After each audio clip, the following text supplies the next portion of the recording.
ನನ್ನ ಪ್ರಶ್ನೆ ಕೇಳ್ಬಿಡ್ತೀನಿ ನೇರವಾಗಿ. ಸೂರ್ಯ ಮುಕುಂದ್ರ ಅವ್ರು ಇಲ್ಲೇದ ಸರ್, ನಮ್ಮ ಮನಿ ಬಾಜುನ ಅವ್ರು ಕರ್ಕೊಂಡು ಹೋಗಿಲ್ಲ ಸರ್, ನಮ್ಮ ಅಪ್ಪರೇ ಕರ್ಕೊಂಡು ಹೋಗಿದ್ದಾರೆ. ಫೈನ್ ಮಂಜುನಾಥ್, ಈಗ ನನ್ನ ಪ್ಯಾನಲಿಸ್ಟ್ಗಳಿದ್ದಾರೆ ಇಲ್ಲಿ, ಬೇರೆ ಬೇರೆ ಪಾರ್ಟಿಯವರು ಇದ್ದಾರೆ, ಅವ್ರನ್ನೂ ಕೂಡ ಒಂದು ರೌಂಡ್ ಮಾತಾಡ್ಸ್ಬಿಡ್ತೀನಿ ನಾನು. ಸೂರ್ಯ ಮುಕುಂದರಾಜ್ ಅವರೇ, ಶ್ರೀರಾಮನ ವಿರೋಧಿಗಳ ನಿಮ್ಮ ಸರ್ಕಾರ, ಹಿಂದುತ್ವದ ವಿರೋಧಿಗಳ, ಹಳೆ ಹುಬ್ಬಳ್ಳಿ ಗಲಭೆ, ಆ ಹುಡುಗ ಹುಟ್ಟೇ ಇರಲಿಲ್ಲ, ಆ ಮಂಜುನಾಥ್ ಅನ್ನೋ ಹುಡುಗ ಹುಟ್ಟೇ ಇರಲಿಲ್ಲ, ಈ ವ್ಯಕ್ತಿ ಯಾವ ಶ್ರೀಕಾಂತ್ ಪೂಜಾರಿ ಅವ್ರ ಕೆಲಸ ಹೇಳ್ತಾ ಇದ್ದೀರೋ ಮದುವೆನೂ ಆಗಿರಲಿಲ್ಲ ಅವ್ರಿಗೆ, 31 ವರ್ಷಗಳ ಹಳೆ ಗಲಭೆ ಕೇಸ್ ನೆಪ ಇಟ್ಕೊಂಡು ಈ ರೀಇನ್ವೆಸ್ಟಿಗೇಷನ್ನು ಕೇಸ್ ರೀಓಪನ್ ನಡೀತಾ ಇದೆಯಾ ಅಂತ? ಅಲ್ಲ, ರೀಇನ್ವೆಸ್ಟಿಗೇಷನ್ಗೆ ಮಾಡಿದ್ರೆ ನಿಮ್ಗೆ ದಾಖಲೆ ಬಂದಿರೋದು. ಈಗ ಅವ್ರ ಮೇಲೆ ಏನೇನು ಪ್ರಕರಣಗಳಿದಾವೆ ಅನ್ನೋ ದಾಖಲೆ ಇದೆ. ಸೊ ನ್ಯಾಯಾಲಯದಲ್ಲಿ ಎಷ್ಟು ಪ್ರಕರಣಗಳು ಬಾಕಿ ಇದಾವೇನೋ ಮಾಹಿತಿ ತಮ್ಮ ಹತ್ರ ಇದೆ.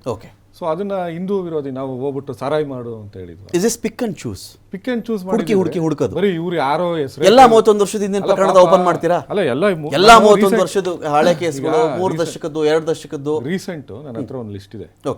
ಇದು ಮೇಕೆದಾಟು ಪ್ರಕರಣ. ನಮ್ಮ ನಾಯಕರುಗಳ ಮೇಲೆ ಆಗಿರುವಂಥದ್ದು. ಬಿಜೆಪಿ ಸರ್ಕಾರ ಇದ್ದಂತ ಸಂದರ್ಭದಲ್ಲಿ ಪ್ರತಿಭಟನೆ ಇಲ್ಲ, ಗಲಭೆ ಇಲ್ಲ, ಆಟೋ ಬೆಂಕಿ ಹಚ್ಚಿಲ್ಲ, ಕೋವಿಡ್ ನಿಯಮ ಉಲ್ಲಂಘನೆ ಮಾಡಿದ್ರಿ. ಕೋವಿಡ್ ನಿಯಮ ಉಲ್ಲಂಘನೆ ಮಾಡಿದ್ರೆ ಹಂಗಾರೆ ಶ್ರೀರಾಮುಲು ಮೇಲೆ ಕೇಸ್ ಹಾಕ್ಬೇಕಾಯ್ತಲ್ಲ, ಜನಾರ್ದನ್ ರೆಡ್ಡಿ ಮೇಲೆ ಕೇಸ್ ಹಾಕ್ಬೇಕಾಯ್ತಲ್ಲ, ಎಷ್ಟೊಂದು ಜನರ ಮೇಲೆ ಕೇಸ್ ಹಾಕ್ಬೇಕಾಯ್ತಲ್ಲ, ಯಾಕೆ ಹಾಕ್ಲಿಲ್ಲ? ಮದುವೆ ಮಾಡಿ ನೋಡಿ, ಎಷ್ಟು ಕೇಸು, 9 ಕೇಸ್ ಹಾಕಿದ್ದಾರೆ. ಒಂದೊಂದು ಕೇಸಲ್ಲಿ 29 ಜನ, ಯಾರು ಡಿ ಕೆ ಶಿವಕುಮಾರ್ ಅವರಿಂದ ಹಿಡ್ಕೊಂಡು ಸಿದ್ದರಾಮಯ್ಯ ಅವರು, ಟಿ ಬಿ ಜಯಚಂದ್ರ, ಇವತ್ತಿನ ನಮ್ಮ ಹೋಮ್ ಮಿನಿಸ್ಟರ್ ಪರಮೇಶ್ವರ್ ಅವರು, ಯು ಟಿ ಖಾದರ್, ಸತೀಶ್ ಜಾರಕಿಹೊಳಿ, ಈಶ್ವರ್ ಖಂಡ್ರೆ, ಎಲ್ಲ ಇದ್ದಾರೆ, ಲಕ್ಷ್ಮೀ ಹೆಬ್ಬಾಳ್ಕರ್, ಡಿ ಕೆ ಸುರೇಶ್, ಯಾರನ್ನೂ ಬಿಟ್ಟಿಲ್ಲ. ಈ ತರ ಆಮೇಲೆ ಕುಸುಮ, ಎಷ್ಟು ಜನ ಲೀಡರ್ಗಳು ಹೊಸ, ಆಮೇಲೆ ಕೆಂಪರಾಜು, ವೀರಪ್ಪ ಮೊಯ್ಲಿ ಅವರು, ಸೌಮ್ಯ ರೆಡ್ಡಿ ಅವರು, ಎಲ್ರ ಮೇಲೂ ಹಾಕ್ಬಿಟ್ಟಿದ್ದಾರೆ. ಇದ್ರೊಳಗೆ ನೋಡಿ 40 ಜನ. ನನ್ನ ಪ್ರಶ್ನೆ, ಈ 92 ಗಲಭೆ ಆದ್ಮೇಲೆ ಸಿದ್ದರಾಮಯ್ಯನವರು ಇದಕ್ಕೆ ಹಿಂದೆ ಕೂಡ ಒಮ್ಮೆ ಸಿಎಂ ಆಗಿದ್ರು, ಅವಾಗ ಯಾಕೆ ಇನ್ವೆಸ್ಟಿಗೇಷನ್ ಆಗ್ಲಿಲ್ಲ? ಈಗ ಅಯೋಧ್ಯೆಯಲ್ಲಿ ಏನೋ ದೇವಸ್ಥಾನ ಶುರು ಆಗ್ತಿದೆ ಅಂದಾಗ ಸಿಟ್ಟಿಗೆ ಈ ತರ ಹುಡುಕ್ತಾ ಇದ್ದೀರಾ ನೀವು? ಇದನ್ನ ಲೇಮೇನ ಕೇಳ್ತಾ ಇದೀರ. Journalist, you have knowledge that court ಮತ್ತೆ ಇದರಲ್ಲಿ ಹಳೆ ಇನ್ವೆಸ್ಟಿಗೇಷನ್, ಹಳೆ ಪ್ರಕರಣ ಇಲ್ಲ ಅಂತ. ಇದು ಸಾಮಾನ್ಯ ಜನರ ಪ್ರಶ್ನೆನ ನೀವು ಕೇಳ್ತಾ ಇದ್ದೀರಿ, ನಾನು ಅದಕ್ಕೆ ಉತ್ತರ ಕೊಟ್ಬಿಡ್ತೀನಿ. ಸೊ ಇದೇ ಕೇಸಲ್ಲಿ ನಾಯಕರೇ ಮಾತಾಡ್ತೀರಾ, ಅದನ್ನ ನಾನು ನಿಮ್ಗೆ ಕೇಳಬೇಕು. ಈಗ ಇದೆ, ಯಾಕೆ ಬಿಜೆಪಿ ನಾಯಕರುಗಳು ಪ್ರಶ್ನೆ ಕೇಳ್ತಾ ಇಲ್ಲ. ಈಗ ಬಿಜೆಪಿ ನಾಯಕರುಗಳಿಗೆ ಏನು ಅಂದ್ರೆ, ಏನೇ ಆದ್ರೂ ಅದನ್ನ ಪೊಲಿಟಿಸೈಸ್ ಮಾಡಬೇಕು. ಸೊ ಅಲ್ಲೆಲ್ಲೋ ಮರ ಕಡು ಸಿಗಾಕೊಂಡ್ರು, ಅಲ್ಲೆಲ್ಲೋ ಪಾಪ ಸಿದ್ದರಾಮಯ್ಯ ಅವ್ರ ಮಗ MP ಎಲೆಕ್ಷನ್ ನಿಂತ್ಕೊಂತಾರೆ ಅಂತ ಹೇಳ್ಬಿಟ್ಟು ತಪ್ಪಿಸ್ಕೊಳ್ಳೋದು. ಇದ್ರೊಳಗೆ ಪಾರ್ಲಿಮೆಂಟ್ ಅಲ್ಲಿ ಸೆಕ್ಯೂರಿಟಿ ಬ್ರೀಚ್ ಆಗಿ ಸ್ಮೋಕ್ ಬಾಂಬ್ ತಗೊಂಡೋದ್ರು ಅದನ್ನು ಕಾಂಗ್ರೆಸ್ ಅವ್ರ ತಲೆ ಮೇಲೆ ತಗೊಂಬರೋದು. ಸೊ ಈ ತರ ಇವ್ರು ಮಾಡುವಂತ ತಪ್ಪುಗಳನ್ನ ಇವ್ರಿಗೆ ಗೊತ್ತಾಗಲ್ಲ. ಈ ಕೇಸಲ್ಲಿ ನಾವು ಏನು ಈ ತೋರಿಸಿದ್ನಲ್ಲ, ಮೇಕೆದಾಟು ಕೇಸಲ್ಲಿ 8 ಕೇಸಲ್ಲಿ ಇತ್ತೀಚೆಗೆ ನಮ್ಮ ಶರಣ್ ಪ್ರಕಾಶ್ ಪಾಟೀಲ್ ಸಿಟ್ಟಿಂಗ್ ಮಿನಿಸ್ಟರ್, ಅವರು, ಐವಾನ್ ಡಿಸೋಜಾ, ಇವ್ರ ಮೇಲೆಲ್ಲ ವಾರೆಂಟ್ ಆಗಿತ್ತು, NBW ಆಗಿತ್ತು, ನಾನ್ ಬೇಲೇಬಲ್ ವಾರೆಂಟ್. ಇದೇ ತರ ಇವತ್ತು ಇವ್ರು ಯಾರು ಸಿಗಾಕೊಂಡಿದಾರಲ್ಲ, 3 ಕೇಸ್ ಅಟೆಂಡ್ ಆಗಿರಲ್ಲ, ಪಾಪ ಅವರೆಲ್ಲೋ ಆ ಕಡೆ ಉತ್ತರ ಕರ್ನಾಟಕದಲ್ಲಿ ಇರ್ತಾರೆ, ಸಮನ್ಸ್ ಸರ್ವ್ ಆಗಿರಲ್ಲ, ನೋಟಿಸ್ ಆಗಿರಲ್ಲ. ಇವರು ಬೆಂಗಳೂರಿಂದ ಸ್ಪೆಷಲ್ ಕೋರ್ಟ್ ಇರೋದು ಬೆಂಗಳೂರಲ್ಲಿ, ಸೊ ಹೋಗಕ್ಕಾಗಿರಲ್ಲ, NBW ಆಗಿರುತ್ತೆ. ಸೊ ಅವ್ರೇನಾದ್ರು ಬಂದು ಮೀಡಿಯಾ ಮುಂದೆ ಮೈಕ್ ಹಿಡ್ಕೊಂಡ್ಬಿಟ್ಟು ಬಿಜೆಪಿ ಸರ್ಕಾರ ನೋಡಿ, ನಾನು ಹಿಂದೂ, ನಾನು ನೀರಿಗೋಸ್ಕರ ಹೋರಾಟ ಮಾಡಿದೆ, ನನ್ನ ಮೇಲೆ ಕೇಸ್ ಹಾಕ್ಬಿಟ್ಟಿದ್ದಾರೆ, ವಾರೆಂಟ್ ಮಾಡಿಸಿದ್ದಾರೆ ಅಂತ ಯಾರಾದ್ರೂ ಗೋಳಾಡಿದ್ರೆ ಯಾವ್ದಾರು ನಾಯಕರು, ನಾವು ಕರ್ಕೊಂಡು ಹೋಗ್ಬಿಟ್ಟು ನೀಟಾಗಿ ಕಾನೂನ ಗೌರವ ಕೊಟ್ಟರು, ಮಿನಿಸ್ಟರ್ ಆದ್ರೂ ಬಂದು ನಿಂತ್ಕೊಂಡ್ರು, ನ್ಯಾಯಾಲಯದಲ್ಲಿ ಕೈ ಮುಕ್ಕೊಂಡ್ರು, ನಾವು ರೀಕಾಲ್ ಮಾಡಿಸಿದ್ವಿ, ಕಳ್ಸಿದ್ವಿ, ಬೇಲ್ ತಗೊಂಡ್ವಿ. ಕುಮಾರ್ ಅವರೇ, ಎಲ್ಲಿ ಏನೇ ಆಗಲಿ ಅದಕ್ಕೆಲ್ಲ ಕಾರಣ ಸಿದ್ದರಾಮಯ್ಯನವರ ಹಿಂದುತ್ವ ವಿರೋಧಿ ಧೋರಣೆ. ಈ ಸರ್ಕಾರ ಹಿಂದೂಗಳು ಕಂಡ್ರೆ ಆಗಲ್ಲ, ಇದು ಈ ಬಾರಿಯ ತಮ್ಮ ಬ್ರ್ಯಾಂಡ್ ಹೋರಾಟನ ಅಂತ. ಬ್ರ್ಯಾಂಡ್ ನಾವು ಮಾಡಿಲ್ಲ ಸರ್, ಬ್ರ್ಯಾಂಡ್ ಸಿದ್ದರಾಮಯ್ಯನವರೇ ಮಾಡ್ಕೊಂಡಿರುವಂಥದ್ದು. ಅವ್ರು ಬಂದಾಗೆಲ್ಲನೂ ಯಾವತ್ತಿದ್ರು ಅದು ಹಿಂದೂ ವಿರೋಧಿ ಅಂತಾನೆ ಇರೋವಂಥದ್ದನ್ನೇ, ಹಿಂದೂ ವಿರೋಧಿ ಲೇಬಲ್ ಹಾಕ್ಸ್ಕೊಂಡೇ ಇರೋವಂಥದ್ದು ಅವರದಲ್ಲಿ. ನೋಡಿ, ಇವರು ಹಲವಾರು ಪ್ರಕರಣಗಳು ಕೊಟ್ಟರು. ಹಾಗಾದ್ರೆ ಕಣ್ಣಾರೆ ಇಡೀ ರಾಜ್ಯ ನೋಡಿದಂತ KJ ಹಳ್ಳಿ ಪ್ರಕರಣ, DJ ಹಳ್ಳಿ ಪ್ರಕರಣ, ಪಾದ್ರಾಯನ್ ಇದನ್ನ ಅದೆಲ್ಲ ಹಳೇದದು, ಜನರು ಹೊಸದಲ್ವ ಅದಲ್ಲಿ? ಅದೇಂಗ ಅಷ್ಟು ಬೇಗ ಅದು ಕಾನೂನಿಗೆ ಒಳಪಡಬೇಕು ಅಂತ ಅಷ್ಟೊಂದೆಲ್ಲ ಹೇಳೋವಂಥವ್ರು, ಅದು ಬಂದಾಗ ಸ್ವಾಗತ ಮಾಡಿ ಪ್ರೈಸ್ ಕೊಡ್ತಾರೆ. ಒಂದ್ ನಿಮಿಷ ಸರ್, ಮಾತಾಡಿ, ಆಮೇಲೆ ಮಾತಾಡಿ ಸರ್, ನೀವು ಮಾತಾಡಿ, ಡಿಫೆಂಡ್ ಮಾಡ್ಕೊಂಡಿರೋದು ಹೇಳಿ ನಾವು. ಆತರ ಇರ್ಬೇಕಾದಾಗ ಇದೆಲ್ಲ ಯಾವ್ದು ಜನರು ನೋಡಿರೋದಲ್ವಾ? ಇದು ಮಾಧ್ಯಮ, ಅವಾಗಿನ ಮಾಧ್ಯಮಕ್ಕೂ ಇವಾಗಿನ ಮಾಧ್ಯಮಕ್ಕೂ ಜನರು ತೋರಿಸಿರೋದಲ್ವಾ ಏನ್ ಮಾಡಿದಾರೆ ಅಂತ ಅಂದ್ಬಿಟ್ಟು. ಬೆಂಕಿ ಹಚ್ಚಿ ಉರ್ದಿಲ್ವಾ ಪೊಲೀಸ್ ಸ್ಟೇಷನ್ಸ್? ಅವರೆಲ್ಲ ಅಮಾಯಕರಂತ ಬಂದ್ಬಿಟ್ಟು ಪತ್ರಗಳು ಬರ್ದ್ರಲ್ರಿ ಅದೇ ಅವ್ರು. ಅಂದ್ರೆ ಈ ಒಂದು ಕೇಸ್ ನ why pick and choose? Rama ಮಂದಿರದ ಉದ್ಘಾಟನೆ ಸಮಯದಲ್ಲಿ ನಾವೇನು ರಾಮ ಮಂದಿರ, ಎಲ್ಲರ ರಾಮ ಮಂದಿರ, ಅದು ರಾಷ್ಟ್ರ ಮಂದಿರ ಅದು ಅಂತ ಹೇಳ್ತಾ ಇರ್ಬೇಕಾದಾಗ why do you pick and choose? ಯಾಕೆ ನೀವ್ ಹೇಳ್ತಿರಲ್ಲ ಪೊಲಿಟಿಕಲ್ ಇದು ಅಂತ ಅನ್ಬಿಟ್ಟು ಪೊಲಿಟಿಸೈಸ್ ಮಾಡ್ತಾ ಇರೋರು ಇವರು, ಹಿಂದೂ ವಿರೋಧಿಗಳು ಇವರು. ಹನುಮಾನ್ ಜಯಂತಿ ವಿರುದ್ಧ ಮಾತಾಡ್ಬೇಕಾದಾಗ ಈ ಕೇಸ್ ಇತ್ತ ಇರ್ಲಿಲ್ವಾ? ಇದು ಈ ಕೇಸ್ ಇತ್ತ ಇಲ್ಲ, ಯಾಕಂದ್ರೆ ಮಗನೇ ಒಪ್ಕೊಂಡಿದ್ದು ಎಲ್ಲಾ ಕೇಸು ಖುಲಾಸೆ ಆಗಿತ್ತು ಸರ್, ಇದೊಂದು ಕೇಸ್ ಮಾತ್ರ ಬಾಕಿ ಇತ್ತು ಅಂತ ಮಗನ ಬಳಿಲಿ ಅವ್ರ ತಂದೆನೇ ಹೇಳಿರೋ ಮಾತಿದು. ಈ ಕೇಸ್ ಇರ್ಲಿಲ್ಲ, ನಮ್ಮ ಅಪ್ಪನೇ ಅದೇನು ಹೇಳ್ತಿಲ್ಲ ಅವರು. ಕಾನೂನು ವಿರುದ್ಧವಾಗೋ ಕಾನೂನು ಇದು ಉಲ್ಲಂಘನೆ ಮಾಡಿದಂತದಕ್ಕೆ ಹೇಳ್ತಾ ಇಲ್ಲ. ವೈ ಡು ಯು ಪಿಕ್, ನೀವು ಯಾಕೆ ಪಿಕ್ ಅಂಡ್ ಚೂಸ್ ಈ ಸಮಯದಲ್ಲಿ ಮಾಡ್ತಾ ಇದ್ದೀರಾ? ಅದು ರಾಮಭಕ್ತರಂಗ ಮಾಡ್ತಾ ಇದ್ದೀರಾ? ಟೈಮಿಂಗ್ ಅಂದ್ರೆ ನೀವು ಎಲ್ಲೆಲ್ಲಿ ರಾಷ್ಟ್ರ ನಿರ್ಮಾಣ ಮಾಡಿ ಇದು ಮಂದಿರ ಆಗ್ತಾ ಇರ್ಬೇಕಾದಾಗ ನಿಮ್ಗೆ ಯಾಕೆ ರಾಮ ಮಂದಿರದ್ದು ನಿರ್ಮಾಣ ಆಗಿರೋದಂತ ನಿಮ್ಗೆ ಇಷ್ಟ ಇಲ್ವಾ? ಹೊಟ್ಟೆ ಉರಿ ನಿಮ್ಗೆ, ಹೊಟ್ಟೆ ಕಿಚ್ಚ ಇಲ್ಲ ಯಾರಿಗಾದ್ರು ತುಷ್ಟೀಕರಣ ಮಾಡಕ್ಕ? ನೀವು ಮಾಡ್ತಾ ಇರುವಂತದ್ದು 47ರಿಂದ ಇವತ್ತಿನವರೆಗೂ ಅರೆಸ್ಟ್ ಮಾಡೋವರೆಗೂ ತುಷ್ಟೀಕರಣ ಮಾಡುವಂತದ್ದು. ಹೌದು, ಇವಾಗ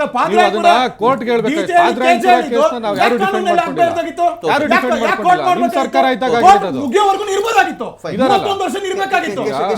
ಯಾಕೊಬ್ಬ ಶಾಸಕ ಪತ್ರ ಬರೀತಾನೆ, ಮೈಸೂರಿನ ಶಾಸಕರು ಇವರು ಅಮಾಯಕರಾಗಿ ಇದ್ ಮಾಡಿದ್ದಾರೆ, ರಾತ್ರಿ 1:30ಗೆ ಕೊತ್ತಂಬರಿ ಸೊಪ್ಪು ತಗೊಳಕ್ ಹೋದ್ರು ಅಂತ.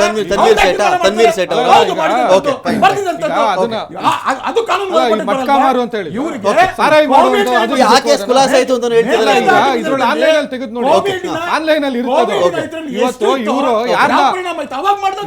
ಉತ್ತರ ಪ್ರದೇಶದಲ್ಲಿ IIT ನಲ್ಲಿ ರೇಪ್ ಮಾಡಿದ್ದಾರೆ 3 ಜನ ಇವರು, ಅವರೆಲ್ಲ ಬಿಜೆಪಿ IT ಸೆಲ್ ಅವರು. JP ನಡ್ಡಾ ಜೊತೆ ಫೋಟೋ ತೆಗೆಸ್ಕೊಂಡವ್ರೆ. ಅತ್ಯಾಚಾರಿಗಳು ಗೂಂಡಾಗಳು ಇವ್ರನ್ನ ಡಿಫೆಂಡ್ ಮಾಡ್ಕೊಳ್ಳೋದು. ಈಗ KJ DJ ಹಳ್ಳಿ ಪ್ರಕರಣ ಹೇಳೋದು, ನಾವು ಯಾರನ್ನಾದ್ರೂ ಬಿಡಿ ಅಂತ ಹೇಳಿದೀವ, ಇದ್ ಮಾಡಿದೀವ. ಇದು ನಾವೊಬ್ಬ ಅಮಾಯಕ ಹಿಂಗಾಗ್ಬಿಡ್ತಾನೆ.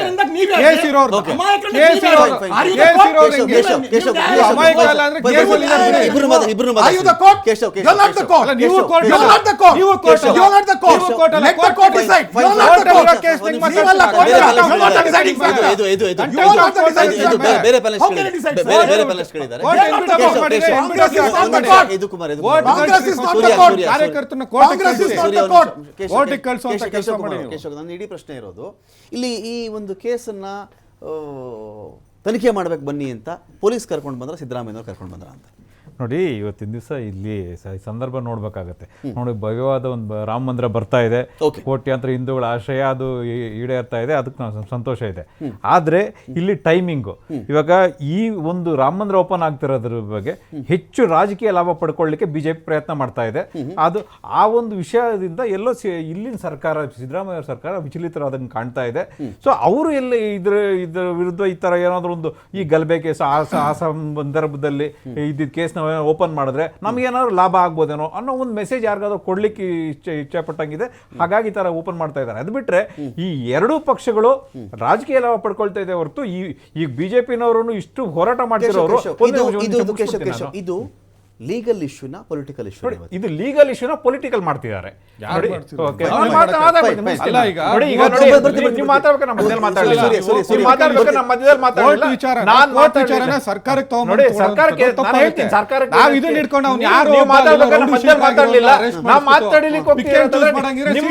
ವೈಫಲ್ಯಗಳು ಎತ್ತಿ ತೋರಿಸ್ತಾ ಇದೀವಿ.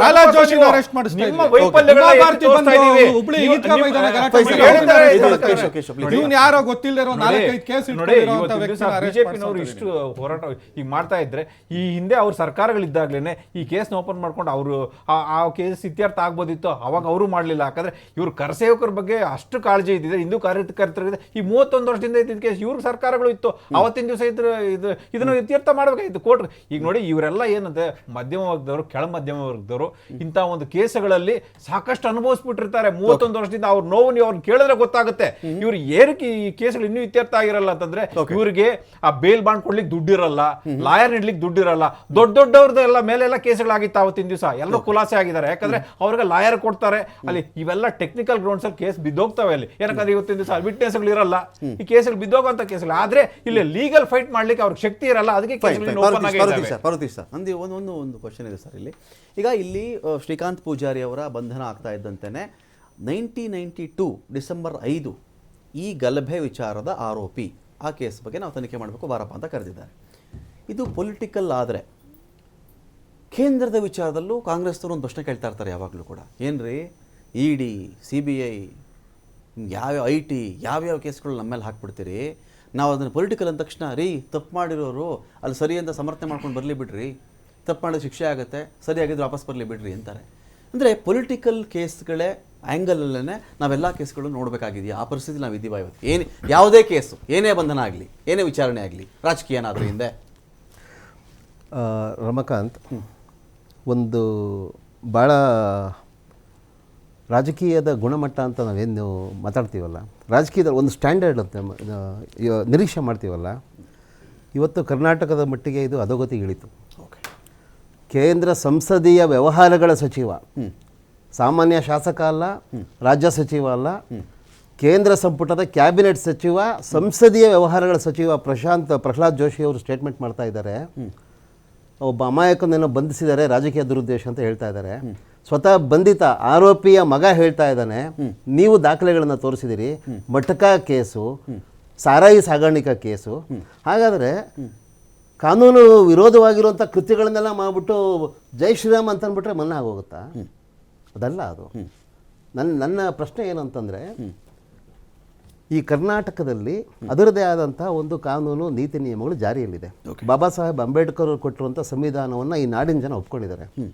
BJP ಅವರು ಅಥವಾ ಸಂಘ ಪರಿವಾರದವರು ಈ ನಾಡನ್ನು ಏನು ಕೊಂಡ್ಕೊಂಡ್ಬಿಟ್ಟಿದಾರ ಅಂತ, ಕರ್ನಾಟಕವನ್ನು ಏನಾದರೂ ಇವರು ವಶಪಡಿಸ್ಕೊಂಡ್ಬಿಟ್ಟಿದಾರ ಅಂತ. ಪ್ರತಾಪ ಸಿಂಹ ಸಂಸತ್ ಸದಸ್ಯರು ಅವರ ಸೋದರ ಏನೋ ಒಂದು ಅರಣ್ಯ ಕಾನೂನನ್ನು ಉಲ್ಲಂಘಿಸ್ಬಿಟ್ಟು ಮರಗಳನ್ನು ಹನನ ಮಾಡಿದ್ರು ಅಂತೇಳಿ ಒಂದು ಕೇಸ್ ಆಗಿದೆ. ಅದಕ್ಕೊಂದೇನೋ ಒಂದು ರಾಜಕೀಯ ವ್ಯಾಖ್ಯಾನವನ್ನು ಕೊಡ್ತಾರೆ. ಈಗ ಈತನ ಬಂಧನ ಆಗಿದೆ. ಏನು ಈತೇನು ಭಗತ್ ಸಿಂಗ್ ಹೋಗ್ಲಿ, ನಾನು ಹೇಳಿದ ಒಂದು ಕಾರ್ಯಕರ್ತ ಕೇಸ್ಗಳಾಗಿರ್ತವೆ ಸರ್. ಈಗ ಪರಮೇಶ್ವರ್ ಅವರು ವಿವರಣೆ ಕೊಟ್ಟರು, ಲಕ್ಷಾಂತರ ಕೇಸ್ಗಳಿದೆ ಸರ್. ಓಕೆ, ಲಕ್ಷಾಂತರ ಕೇಸ್ಗಳು ಇರ್ತವೆ, ಧೂಳು ಇಟ್ಕೊಂಡು ಬಿದ್ದಿರ್ತವೆ. ಕೋರ್ಟ್ ಯಾವಾಗಲೂ ತಗೊಳುತ್ತೆ ಅದನ್ನ. ಏನ್ರಿ 20 ವರ್ಷ ಆಗಿದೆ, 30 ವರ್ಷ ಆಗಿದೆ, ಇದೆಲ್ಲ ಯಾವಾಗ್ರಿ ಬಗೆಹರಿಸೋದು ನೀವು? ಆದ್ಯತೆಯ ಮೇಲೆ ಹಳೆಯ ಪುರಾತನ ಕೇಸ್ಗಳನ್ನ ಮುಗಿಸ್ಬೇಕು ಬೇಗ ಅಂತ. ಈಗ ಅನೇಕ ಸರಿ ಸುಪ್ರೀಂ ಕೋರ್ಟ್ ಈ ಥರದನ್ನೆಲ್ಲ ರಿಕಾಲ್ ಮಾಡುತ್ತೆ. ಕೋಟಿಗಟ್ಟಲೆ ಸಿವಿಲ್ ಕೇಸ್ಗಳು, ಜಮೀನು ವಿವಾದದ್ದು, ಕ್ರಿಮಿನಲ್ ಕೇಸ್ಗಳೆಲ್ಲ ಇದ್ರೆ ಸಾಕ್ಷಿಗಳು ಸತ್ತೋಗ್ತಾರೆ. ನ್ಯಾಯ ಸಲ್ಲಬೇಕಾದವ್ರಿಗೆ ಸಕಾಲದಲ್ಲಿ ಅದು ಬಗೆಹರಿದೆ ಹೋದ್ರೆ ಸಿಗೋದಿಲ್ಲ. ಹಾಗಾಗಿ ಸಹಜವಾಗಿ ಆದೇಶ ಹೊರಡಿಸಿರುತ್ತೆ. ಈಗ ಇದನ್ನ ಔಟ್ ಆಫ್ ಪ್ರಪೋರ್ಷನ್ ಒಂದು ಸರ್, ಈ ಪ್ರಕರಣದ A1 ಬದುಕಿಲ್ಲ, A7 ಬದುಕಿಲ್ಲ, A10 ಬದುಕಿಲ್ಲ. ಹೌದು, ಇದೇ ಕೇಸ್ತು. ಈಗ ಈತ ಒಂದು ಪ್ರಕರಣದಲ್ಲಿ ಆರೋಪಿಯಾಗಿದ್ದಾನೆ. ಈತನಿಂದ ಬಾಧಿತರಾಗಿರೋರು ಯಾರೋ ಒಂದು ಇರ್ಬೋದು. ನ್ಯಾಯ ಯಾವಾಗ ಸಿಗುತ್ತೆ ಅವ್ರಿಗೆ? ಮತ್ತೊಂದ್ಸರಿ ಇವರು ಕಲ್ಲಡ್ಕ ಪ್ರಭಾಕರ್ ಭಟ್ಟರು ಈ ನಾಡಿನ ನಮ್ಮ ಕರ್ನಾಟಕದ ಸೋದರಿಯರು ಆ ಸಮುದಾಯದ ಹೆಣ್ಮಕ್ಕಳನ್ನ ಘನತೆಯನ್ನು ಕುಗ್ಗಿಸೋ ರೀತಿ ಒಂದು ಹೇಳಿಕೆ ಕೊಟ್ಟರು.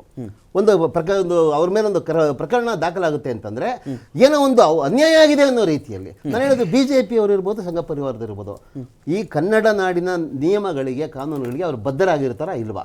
ಇವ್ರು ಏನಾದರೂ ವಿಶೇಷವಾದ ಸ್ಥಾನಮಾನವನ್ನು ಏನಾದರೂ ಹೊಂದಿದಾರ ಇವರು? ಏನೋ ಸ್ಪೆಷಲ್ ಪ್ರಿವಿಲೇಜಸ್ ಇದೆಯಾ? ಅಥವಾ ಮನುವಾದದ ನೀತಿಗಳೇನಾದರೂ ಬಂದ್ಬಿಟ್ಟಿದೆಯಾ ಕರ್ನಾಟಕದಲ್ಲಿ?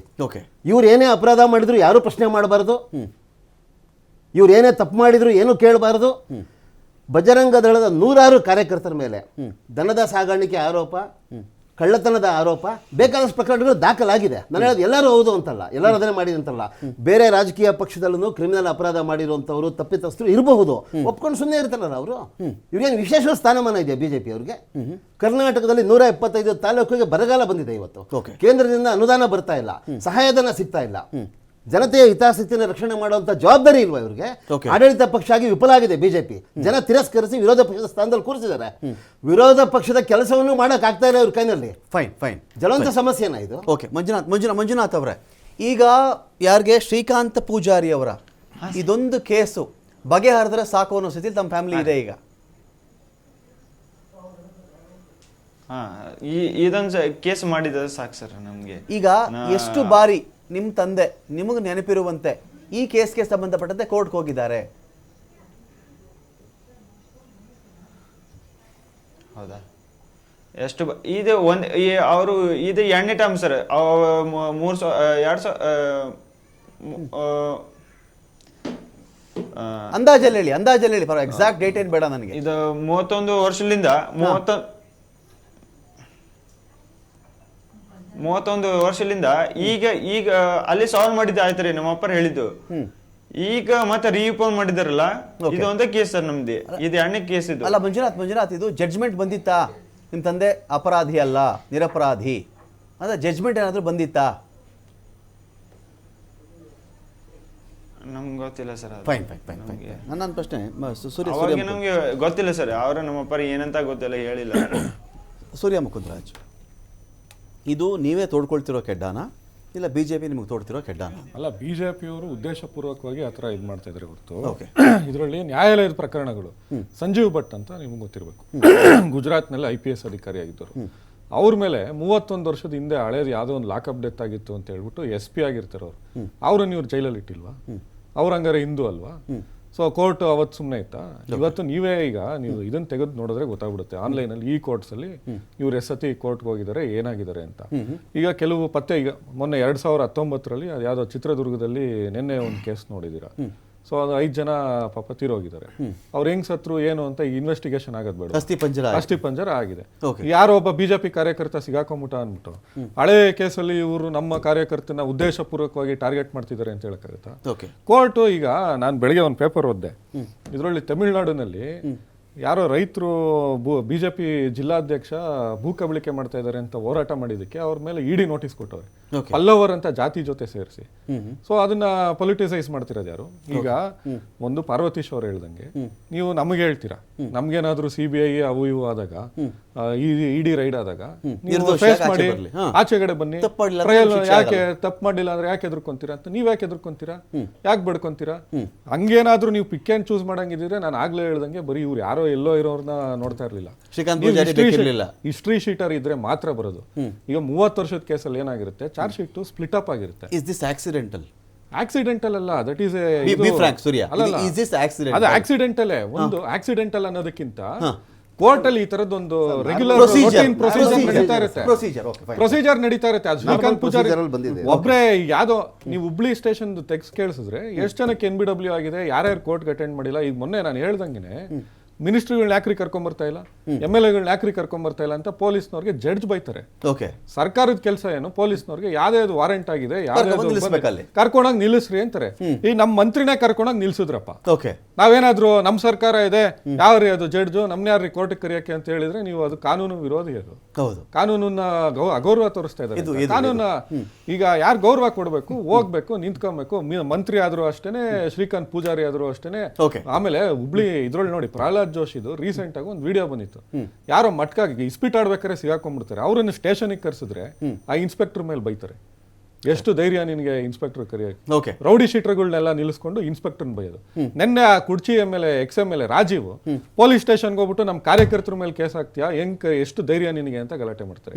ಅದೇ ಅವರು MLA ಆಗಿದ್ದಾಗ ಒಬ್ರು ಪಾಪ ವಿದ್ಯಾರ್ಥಿಗಳು ಪ್ರತಿಭಟನೆ ಮಾಡ್ತಾ ಇದ್ರೆ ಅವ್ರ ಮೇಲೆ FIR ಹಾಕ್ರಿ ಇವ್ರ ಮೇಲೆ ಅಂತ ಹೇಳ್ಬೇಕಾದ್ರೆ ಅವ್ರಿಗೆ ಇರ್ಲಿಲ್ವಾ? ಸೊ ಇವ್ರಿಗೆ ಮಾತ್ರ ಒಂದ್ ನ್ಯಾಯ, ಬೇರೆಯವ್ರಿಗೆ ಮಾತ್ರ. ನಾನು ಯದುಕುಮಾರ್ ಅವರಿಂದ ಚರ್ಚೆ ಮತ್ತೆ ಮುಂದುವರಿಸ್ತೀನಿ.